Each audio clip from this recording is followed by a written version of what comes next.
solving equations you've done since grade 10, right? In grade 10, this question would have looked like this. You want a review of what this, you would have got the same question in grade 10, but in grade 10, you probably would have had 0 to 360 degrees. You probably would just have, no, grade 10 would be even easier. Okay? Grade 10, it would have looked like this. They would have given you a triangle with theta, and you would have just had root 3 and 2. And in grade 10, they would have said, can you find that angle? And so you would have said, oh, I have opposite and hypotenuse, so you would have written out sine, root 3 over 2. This has a negative. Grade 11 added the negative. Grade 10, just positive numbers. Then how did you find an angle in grade 10? You went to your calculator. You did sine inverse. You turned your calculator on. You were in degrees, because it's grade 10. Here we go. Back to grade 10, second quit. And you went sine inverse of square root of 3 divided by 2. Enter, and you're like, it's 60 degrees. That's grade 10.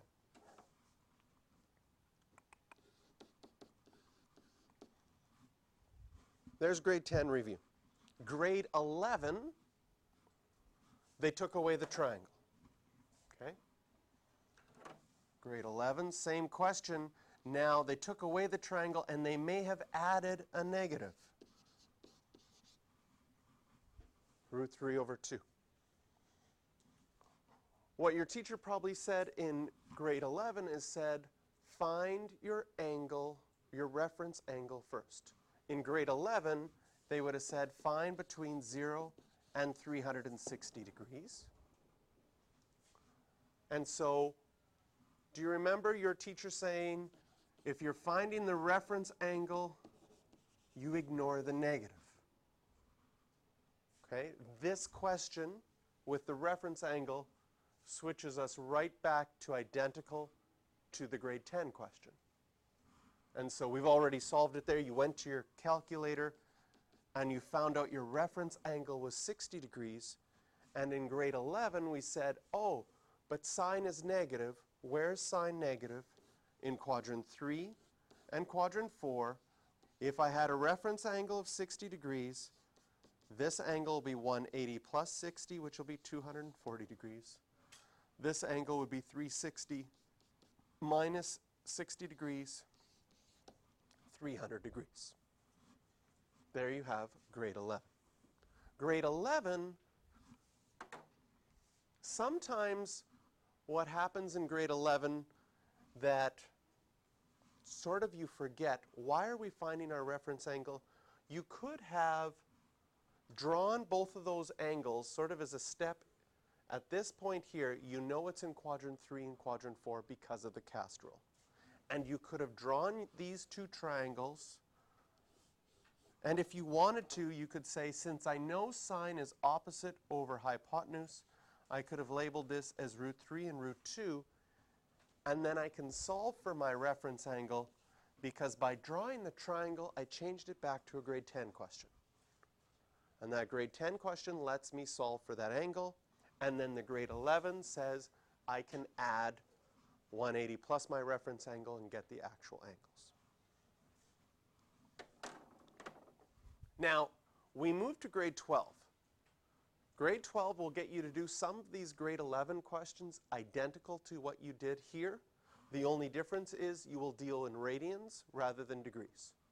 In grade 12, we do it in degrees as well, so we review that again.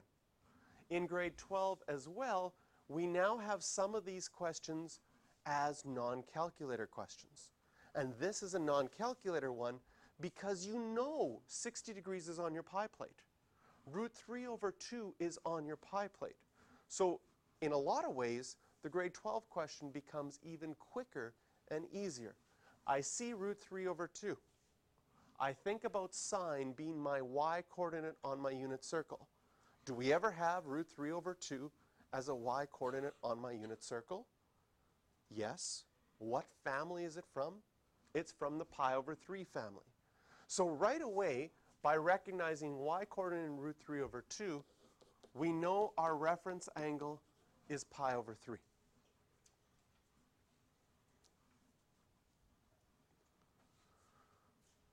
Then we're still using our cast rule from grade 11. We're still saying sine is negative in quadrant 3 and quadrant 4.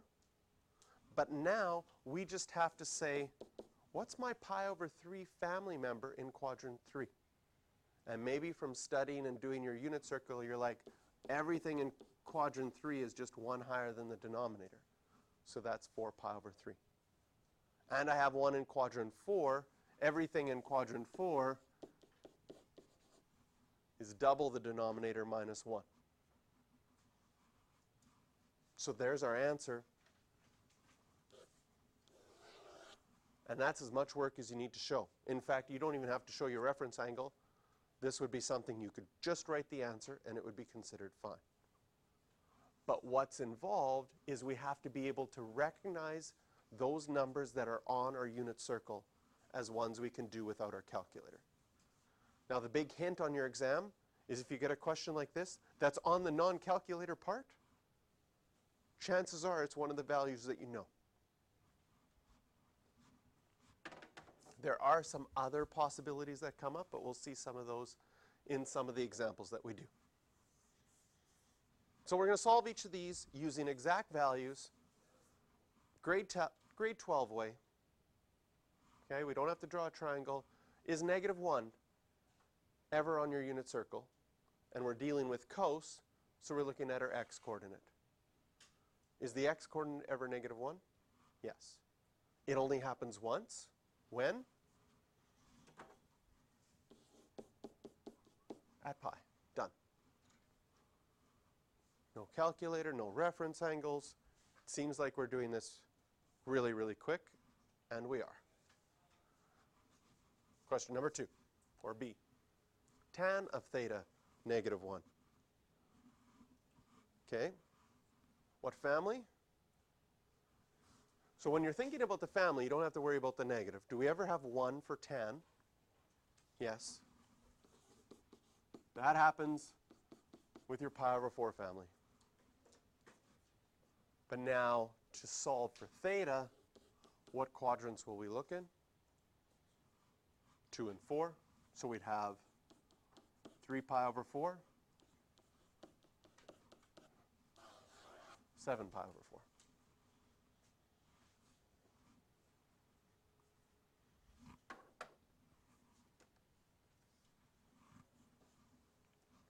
When you get to your reciprocal functions, like this one has secant theta is equal to 2, then you can also know what cos of theta is. If secant theta is 2, then cos of theta is 1/2. Again, now we're with cos, big idea, we're thinking about our x-coordinate on our unit circle. Do we have a family that has half as the x-coordinate? Yes. What family is it? Because that'll be your reference angle. Pi over 3. Cos is positive. So you're looking in quadrant 1, which will be pi over 3, and quadrant 4, 5 pi over 3. So since cos of pi over 3 is 1/2, secant of pi over 3 will be 2.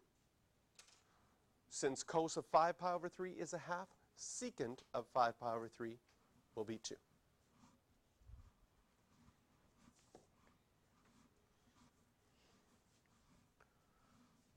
Sometimes we have to do a little bit of math first.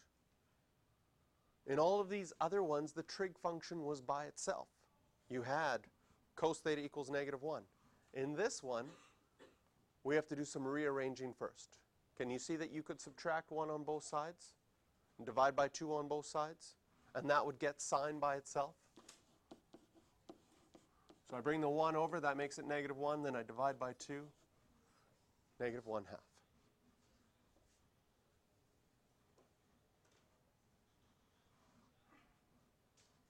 What family? What's our reference angle? Pi over 6. And so we'll look in quadrants 3 and quadrant 4.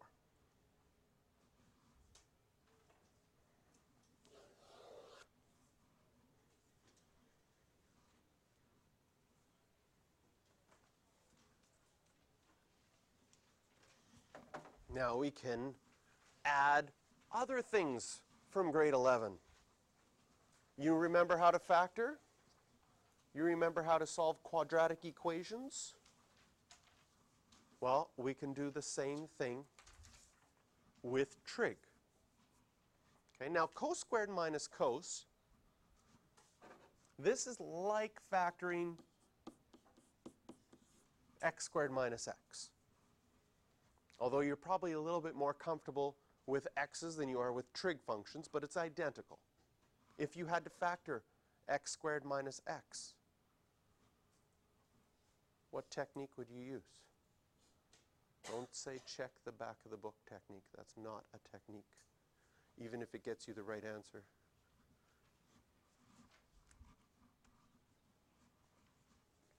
Or you don't know what it's called, you just know how to do it. Sometimes that happens. Okay? In this one, we would say we have a common factor. There's an x here and there's an x there. So since we have something in common, we could factor out the x, leaving an x there, minus 1 there. So in our case, if we're factoring cos squared minus cos, there's a cos in common. I could factor out that cos, leaving me with cos theta minus 1. Can you see if you distribute this? This is something that I always do as a check. What's cos times cos? It's cos squared. What is cos times a minus 1? It's negative cos.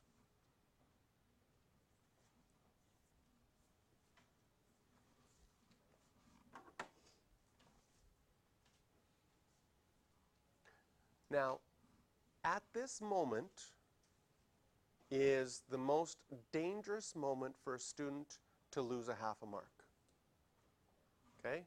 You get so proud that you've able to factor, just like we factored here, right? And once it's factored, you know, you can split it right here and say, well, either this one is 0 or this factor is 0, so those are my solutions. So you're going to be very tempted here. Well, tempted, this is not wrong. Cos theta will be 0, and cos theta will be 1. And then I have to give you an E2 error. I forgot to add equals 0. This is an equation in this line. It needs to be an equation in this line. And then in this next step, we have 2 equations as well. But unlike the algebra over here in the green box, with the algebra with x, you would be done, solved. With trigonometry, we're not done yet because the question said solve for theta. At this point, we would say we solved for cos theta. We got cos theta by itself, but we haven't got theta by itself. Is 0 ever your x-coordinate? Yes. For what angles in radians do you have an x-coordinate of 0? Right? We have it at pi over 2 and 3 pi over 2. Do we ever have an x-coordinate of 1? Yes. When does that happen in radians? At 0 and all the way around at 2 pi. Another thing, you know how I've sort of stressed this year that often you have to reread a question? Another thing that you're going to have to recheck the question for is the domain that they were asking you to solve over. In this case, the domain is 0 less than or equal to theta less than or equal to 2 pi. I've seen this exact same question in a textbook, and in the textbook they had this.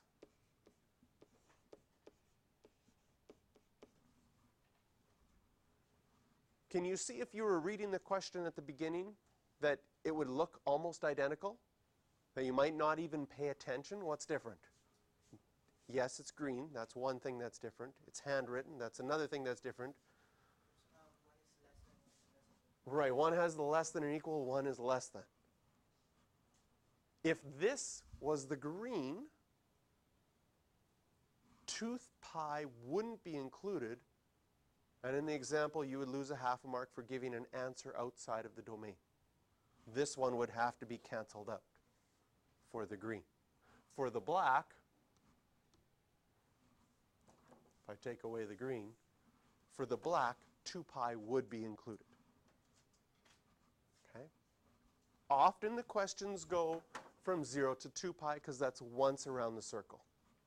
But sometimes they'll go from negative pi to pi, or negative 3 pi over 2 to pi over 2. So we have to be careful with our domain, and that's where rereading the question afterwards is going to help us. So we had to use our skills in factoring. That allowed us to solve for cos, and then we could use our unit circle to go further.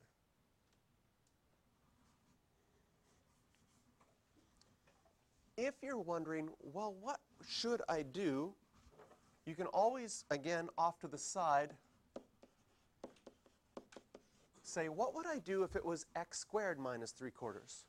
How would I solve that? What would I do algebraically here? Because whatever I do algebraically, if it was x squared, I'm going to use the same process when solving a trig equation. Does this feel good? Move the 3/4 over to get the x squared by itself, and then square root.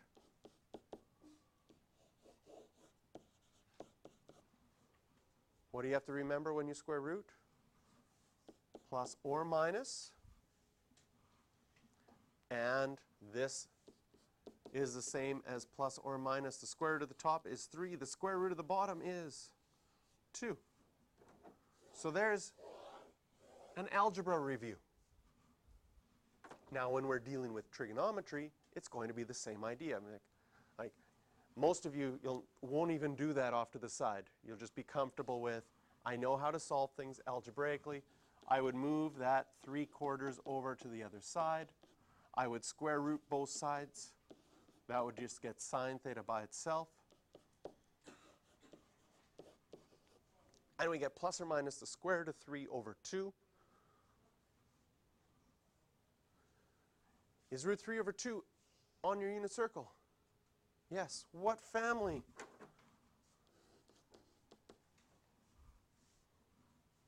Okay, we're dealing in radians. It's going to be pi over 3.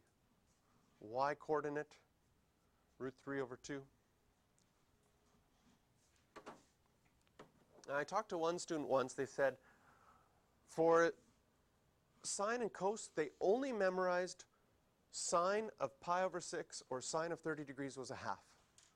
And if they memorized sine of pi over 6, sine of 30 degrees is a half, then they knew cos of 30 degrees was the other one. And then they knew cos of 60 was the half because it flipped. And they knew sine of pi over 3 was root 3 over 2, or sine of 60 degrees. So sometimes just having one of them really memorized, sine of 30 degrees is a half, all the other ones were easy from there. And now, for our answers between 0 and 2 pi, what quadrants are we going to look in? Okay, according to the cast rule, what do we have? We have plus or minus. So we're going to have quadrants 1 and 2 and 3 and 4. So we're going to get pi over 3, 2 pi over 3, 4 pi over 3. It's like a family gathering. The whole family's there, every single one of them.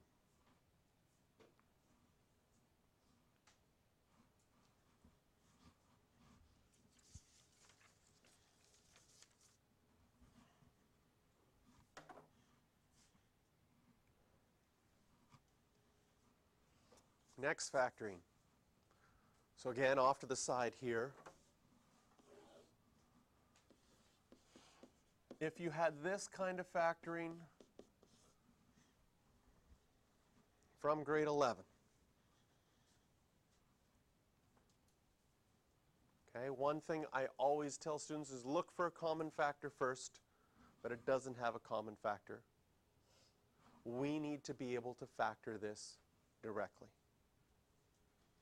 And I would say that in grade 12, right, these in grade 10 and 11, whenever you had to factor when there was a number in front of the x squared, those were considered probably the hardest factoring you had to do. And I'll tell you that in grade 12, they almost never ask you to factor as difficult a ones as you've done in grade 10 and 11. In fact, I'm going to say in grade 12, you can probably use a shortcut to factor them really quickly. Okay? I would like you to be able to go directly to factoring this. And the shortcut that I'm going to show you is related to multiplying. You know, factoring is the opposite of multiplying.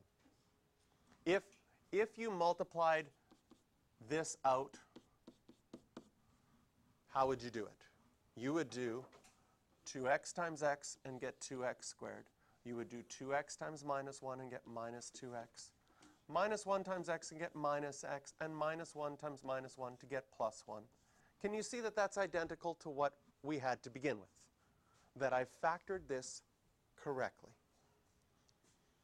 So the shortcut that I'm going to show you is that when you multiply this out, and in English, we have an acronym that we use for multiplying this out.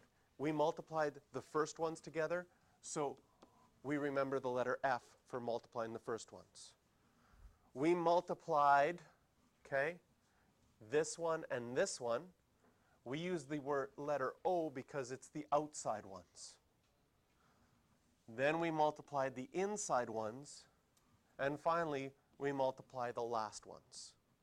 So in English, we remember we have this acronym FOIL that helps us remember how we multiply them. First ones, outside ones, inside ones, last ones. Now every time after you FOIL, you could simplify the middle two terms and you get 2x squared minus 3x plus 1 equals 0. The outside and the inside got combined. This is still your last term. This is still your first term. Correct? So when I'm going to factor this, I'm thinking about this. There's only one thing that's possible to get 2x squared if those are my first ones. Can you see that it has to be 2x and x? If it's going to be nice numbers. You could have like fractions that work, but when we factor, we're always looking for nice numbers. So if we have 2x squared, the only possibility for 2x squared would have to be 2x and x. That's not hard to do. Look at your last one. It's a 1. What are the only nice numbers that multiply to give you 1? 1 and 1. So I knew that those had to be 1s. The last thing you have to do is you have to think about your outside. Can you see my outside right now is 2x, and my inside is 1x. Is there any way I could get minus 3x? The only way I could get minus 3x if my outside was minus 2x and my inside was minus 1x.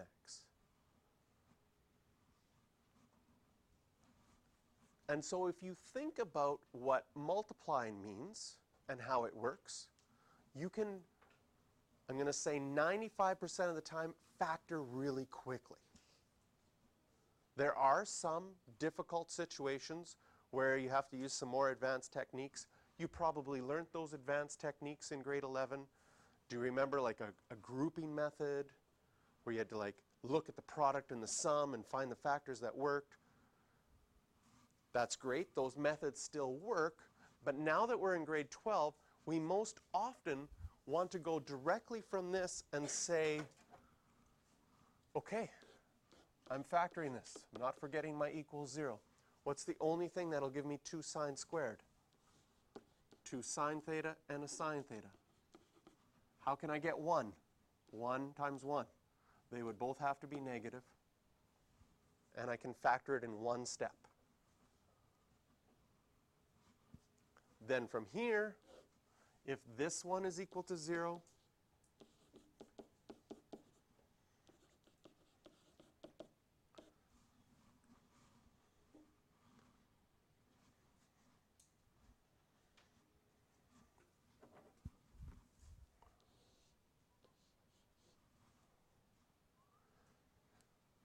now, this step right there where I drew it with the blue arrow, can you explain it to me mathematically why we do that?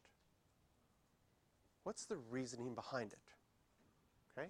At a certain point, you've done this math now for a long time, you just say, oh, I just know that that's what I do next. But if I said, explain the reasoning why we're allowed to go from here to here.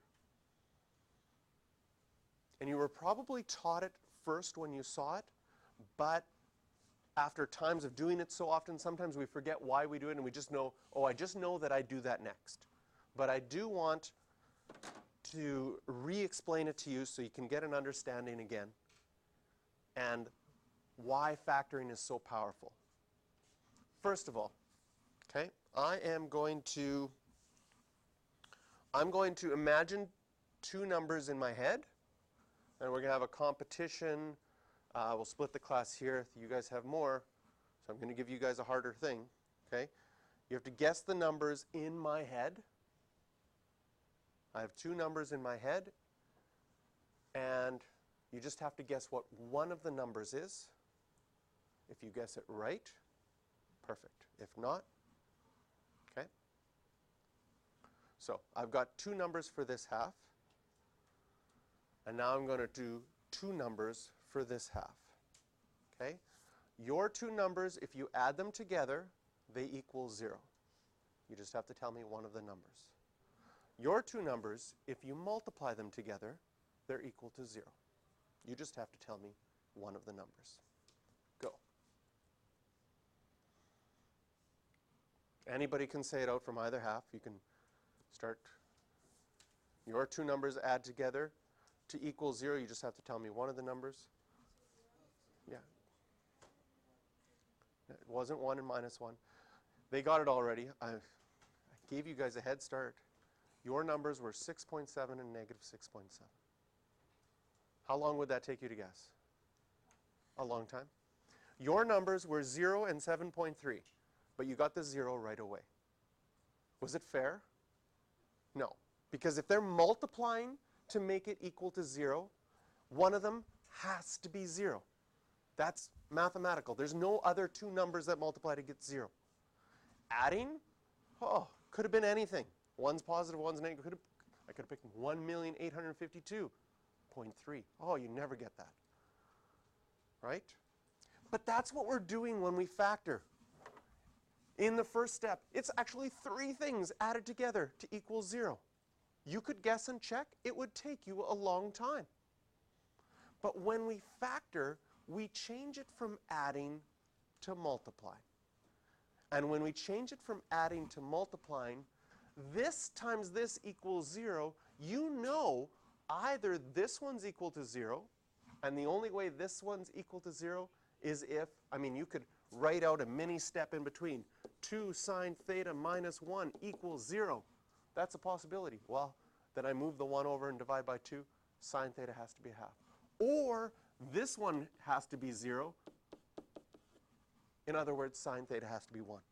So mathematically, by factoring, we're getting into this big idea that it's easy. If 2 things are multiplied and equal to 0, one of them has to be 0.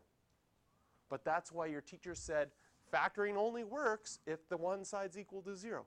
If it's equal to 5, Two numbers that multiply to 5. Wow, there's so many possibilities. 5/3 times 3.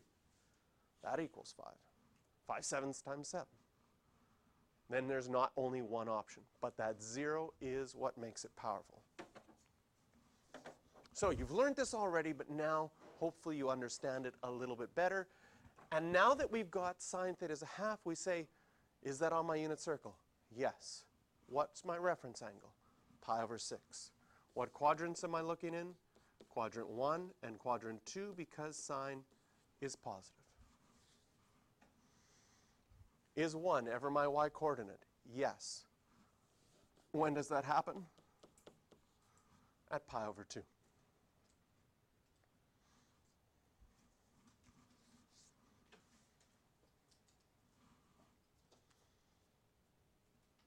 Okay. Those are the basic ones, and now we can go to some more advanced ones. -3 sine theta minus cos square theta minus 3 equals 0. The way that this is written right now, you cannot factor it because it has sine and it has cos. So what we want to do is we want to rewrite that so it has only sine or only cos, because then we might be able to factor it. Now on your test, you won't get the hint, or on your exam, they don't say hint. This is what you should do. You have to think of this hint on your own. This is one of the big ideas in our unit. And if we know that sine squared plus cos squared is always equal to 1, we could rearrange this to get cos squared by itself by subtracting sine squared on both sides.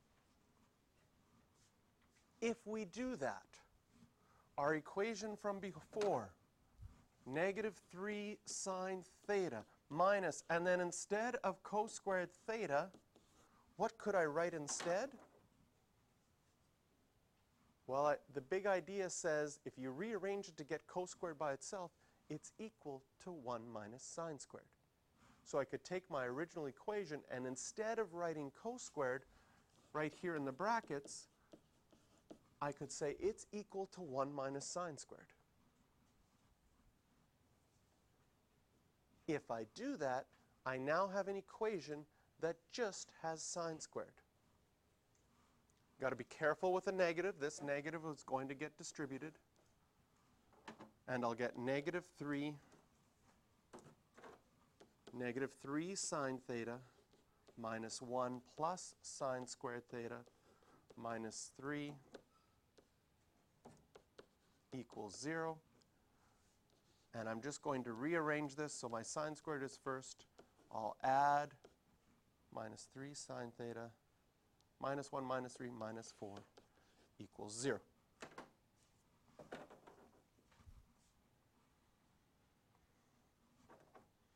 Now we get to factor. Again, I'm going to use that shortcut. If my first one is sine squared, what is the only possibility for my first ones? It has to be sine theta and sine theta. If my last one is 4, I have more than one possibility to get 4. It could be 1 and 4 or 2 and 2. When I'm going to put my numbers here, I have to think about my outside and my inside making -3. If I choose 2 and 2, can you see that my outside and inside never makes 3? But if I choose 4 and 1, if I subtracted, I could get 3. I want a -3. Can you see that I would need -4 plus 1 to make -3? This question is still non-calculator, so I'm going to solve each of these. What would make it 0? Is -1 on your pi plate for your y-coordinate? Yes, it is. 3 pi/2. And here we start to think, I need my calculator, because 4 isn't on my unit circle. Now, if you take out your calculator and say, okay, I need to find my reference angle, make sure my mode is in radians, enter, and then I go sine inverse of 4, get this message. Error, domain. Again, this is another place where I'd like the enter button to give you a little shock. You've made a mistake. Why have you made a mistake? Why can we do this without our calculator? You need to say this side is not possible. Think about triangles. What does sine theta mean on a triangle? Opposite over hypotenuse. Can you draw me a triangle where the opposite side is 4 and the hypotenuse is 1? No, it's not possible. And so whenever you get sine or cos where the fraction is bigger than 1, you can't draw a right angle triangle with that. It will always be not possible. And for this reason, this question would still be on the non-calculator part. So there are some values that are not on your unit circle, but can still be done without your calculator just because they're not possible. Can tan be bigger than 1? Can you have tan theta equals 6? Could you draw a triangle where the opposite side is 6 and the adjacent side is 1? Yes. So it's only with sine and cos.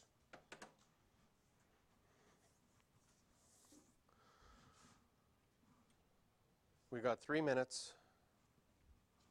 We've got 1 more to go.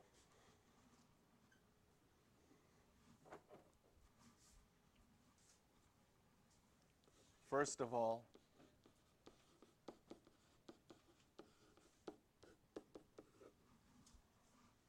we'll make this equal to 0.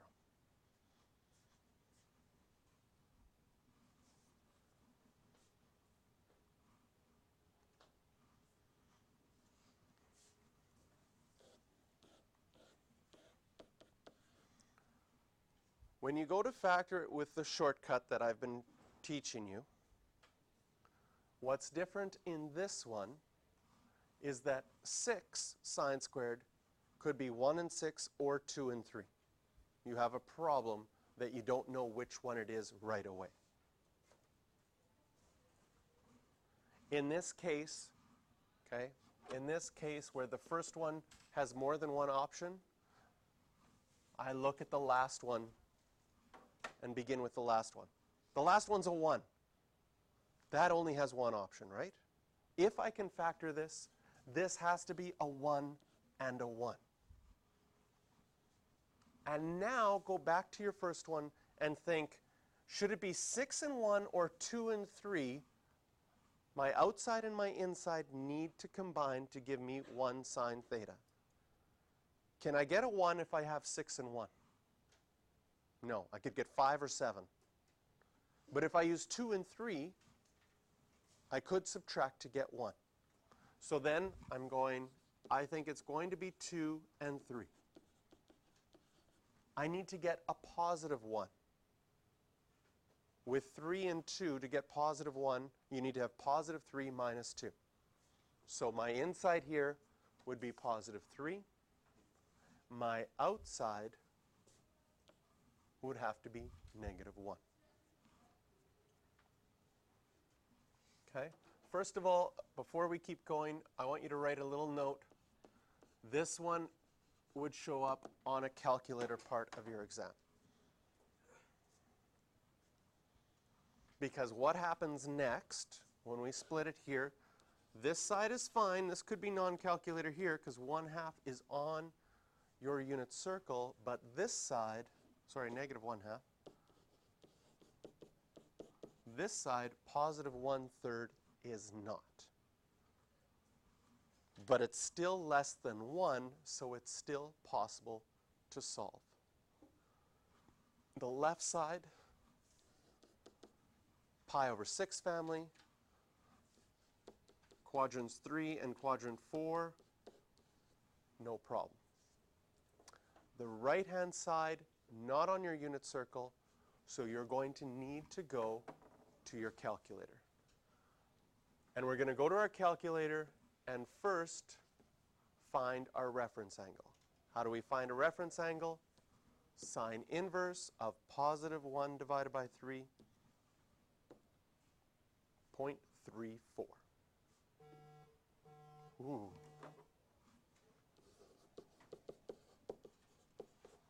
And so if our reference angle is 0.34, sine is positive, our answers are going to be quadrant 1 and in quadrant 2, theta is going to equal pi minus your reference angle. So I would do pi 3.14 minus 0.34 and get 2.80.